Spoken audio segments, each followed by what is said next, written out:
My name is Brent Learned. I am Cheyenne Arapaho from Oklahoma. And the way I got started was my mother was the first woman chairperson of the Cheyenne Arapaho, which is basically like the governor of a state or the president of the United States. And she was the first elected chairperson of the Cheyenne Arapaho. My father was a sculptor. And so growing up, I had the diversity of watching my mom and watching my father and with dad. He was a sculptor, so I grew up with a kind of an art background because Dad would sit there and he'd give me a crayon and paper, and he basically kind of taught me how to draw. And so from there, my love for art happened, and from there I went to. When I grew up, I wanted to go to school, and I went to the University of Kansas, graduated from with an art degree. And with Mom, one of the things that she instilled with me was that you got to know where you came from in life to know where you're going. And so she insisted that I do my background, which was Indian artwork. And so what I do is I try to give a voice to my ancestors through my artwork since they didn't have a voice. And so in a way, I'm kind of telling their stories. And one of the other things I do is just I try to tell the stories of the Cheyenne and Arapaho people through my artwork.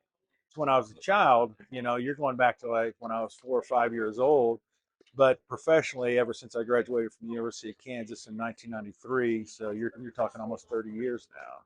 Well, what inspires my work is again to try to educate dominant society of who I am and who where I came from, and to let them know that my tribe is still around. Because again, the way people perceive art is that what they see from other people, and it's always been the white man's narrative of the Cheyenne and Arapaho, and so this way I'm able to tell that story and give my people a voice.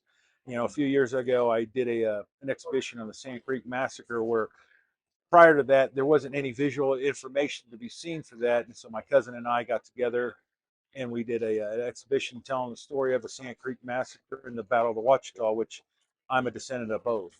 Some of the pieces that you'll see here today at this Indian art market was, for one, I wanted to do pieces that told the story of the women of the tribe.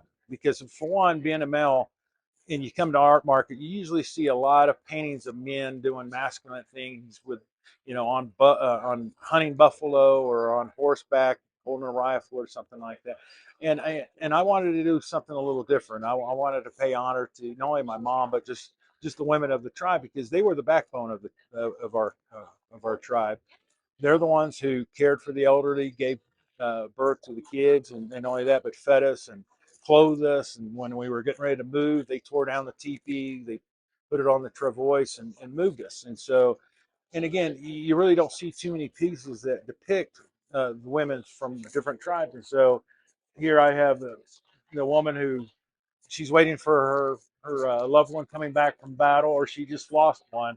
But yet, as a young girl who's going to be the next generation that will carry the tribe into the future. And then you have this piece that's over my shoulder of a woman who is missing her loved one, or she had just again, it's all about family, about how they have either lost somebody or they're getting ready to help move the family forward. The thing is that being that I am Cheyenne Arapaho and coming to a market like this is that I feel that I'm an ambassador of my tribe to let people know who I am and about who about my tribe. Because again, when people think of Indians or Indigenous or First Nation or however how you want to talk about it, I'm still Cheyenne Arapaho. That's who I am.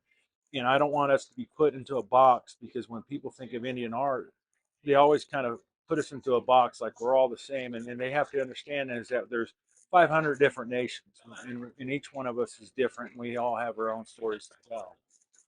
People to know is just if anything from this video, I'd like people to just kind of research on who they really are, because again, what I was taught growing up is you got to know where you came from in life to know where you're going, and knowing that has kind of put me on the road because my father was white, my mother was Indian, and so I walk both roads, the white road and the red road, and knowing that I walk in both worlds, it's made me a better person because I understand what it was like for my mother, and I understand what it was like for my father. And so, what I just try to do, again, in my art, is to let people know about who I am and where they came from, but also kind of educate them because again, when it comes to Native American, Indian, or Indigenous or First Nation, uh, letting people know, especially dominant society, is that we're trying to tear down those myths and those stories that have been passed along that are not true, and to kind of educate them about the truth of what really happened to my ancestors.